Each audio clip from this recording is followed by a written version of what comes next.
Look at this bill. $150 for a single dry-aged ribeye. You need to understand that you are not buying a piece of meat. You are signing a social contract. You are voluntarily subsidizing the electricity bill for their ambient lighting, the dry cleaning for the white linen tablecloths, and the manufactured deference of a waiter whose name you will forget in 10 minutes. Today, we are dissecting this plate to reclaim the 400% markup the food and beverage industry quietly extracts from your wallet. And we will do it using nothing but basic thermodynamics and a specific strain of mold from Japan. Let's do the math on luxury. A premium steakhouse operates on a 25 to 30% food cost margin. That $150 dry-aged ribeye sitting in front of you. The actual biological asset on that plate is worth exactly $40. The remaining $110 is an illusion engineered by menu psychology and spatial design. Notice the adjectives printed on the heavy cardstock menu. Grass-fed. A cow eating dried hay in a confined industrial feedlot is legally classified as grass-fed. It is a meaningless agricultural loophole designed to trigger a pastoral fantasy in the consumer's mind. Then there is Wagyu. Unless the restaurant can produce a certificate of authenticity for a purebred A5 carcass imported directly from Japan, that $50 Wagyu slider is a biological compromise. It is a crossbreed, typically mixed with standard American Black Angus. This genetic dilution maximizes the slaughter yield for the farmer, while allowing the restaurant to legally hijack a premium keyword. You are not eating an exclusive breed. You are eating a genetic technicality. But the most profitable scam in the entire industry is the time tax. Sold to you as dry aging, the waiter will tell you that you are paying for an unparalleled depth of flavor. In reality, you are paying commercial real estate fees for dead muscle. A standard 45-day dry-age process does two things physically. It evaporates internal moisture, and it breeds a thick outer crust of mold that must be entirely trimmed off with a bandsaw. That process results in a 30% loss in total product weight. The restaurant does not absorb that physical inefficiency. They pass the cost of the shrinkage, plus the massive industrial utility bill required to run their climate-controlled lockers 24/7, directly onto your check. You are not paying for a superior cut of protein.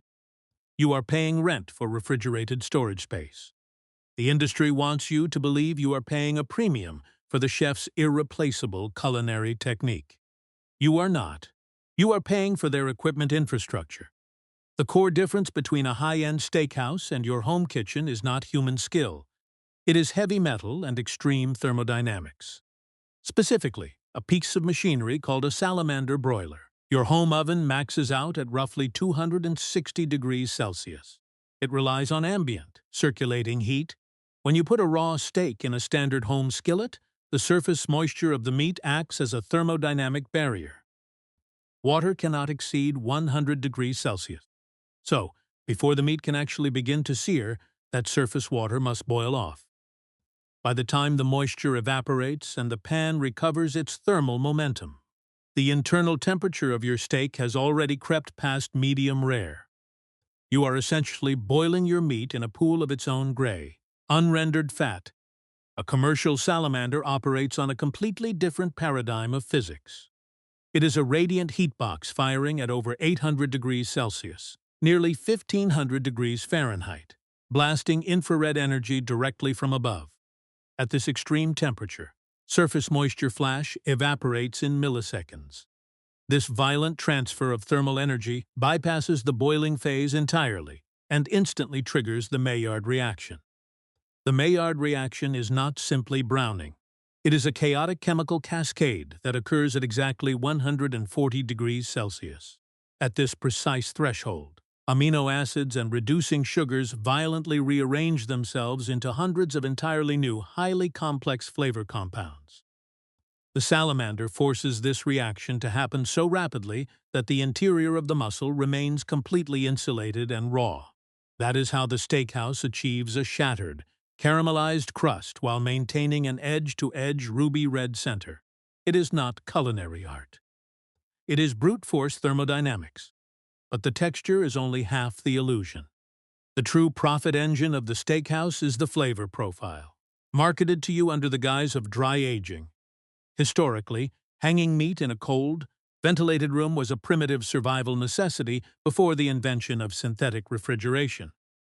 Today, the food and beverage industry has repackaged this archaic preservation method into a premium luxury signifier. Let us look at dry aging under a microscope. It is, by biological definition, controlled decomposition. Over a standard 45-day period, two specific things happen. First, the evaporation of water. Muscle tissue is roughly 75% water. As this moisture evaporates in the climate-controlled locker, the remaining flavor compounds become exponentially concentrated.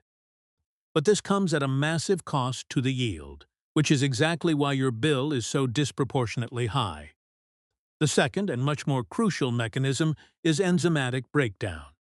As the meat sits, its own natural enzymes, specifically calpains and cathepsins, begin to cannibalize the rigid muscle fibers.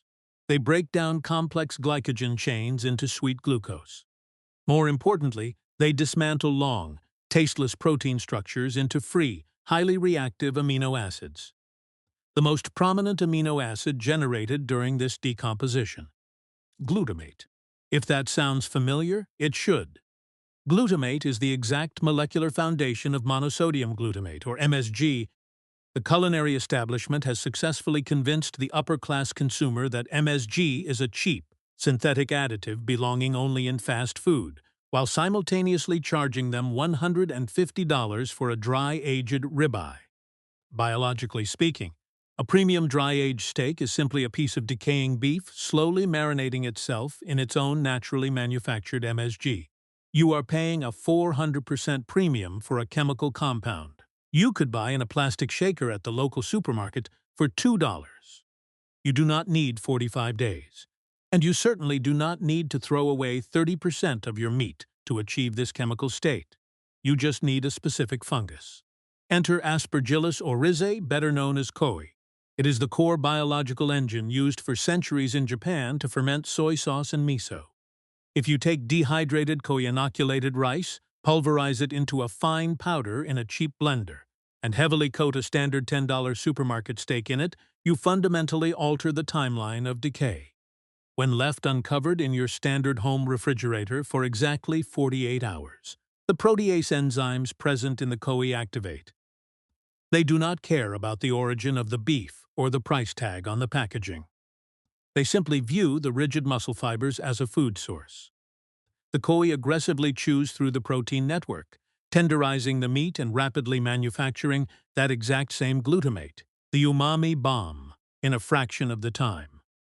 You bypass the commercial real estate tax of the 45-day wait, and you experience 0% product shrinkage. Next, you have to solve the thermodynamics problem. How do you beat a $5,000 industrial salamander broiler at home? You use density. A heavy cast iron skillet is not just a cooking pan, it is a thermal battery. Cast iron possesses a massive specific heat capacity. When you preheat it until it visibly begins to smoke, it stores an immense amount of thermal energy. You drop the Koji-cured steak into the pan using its own rendered beef fat. To replicate the omnidirectional, intense heat of the salamander, you employ a technique called butter basting. By tilting the pan and continuously spooning boiling, foaming butter over the top of the steak, you are manually mimicking the violent, flash-evaporating infrared blast of commercial equipment. You are forcing the Maillard reaction to shatter the exterior crust before the interior temperature can rise. Now, recall that $150 receipt from the beginning.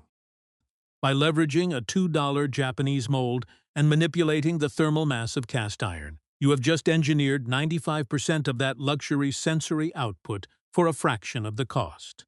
You bypassed the menu psychology, the genetic technicalities, and the massive markup for overhead expenses.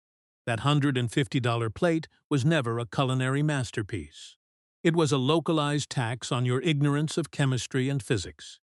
But when you understand the mechanics of the system, the illusion shatters. You can stop subsidizing the ambient lighting, and you can finally fire the waiter.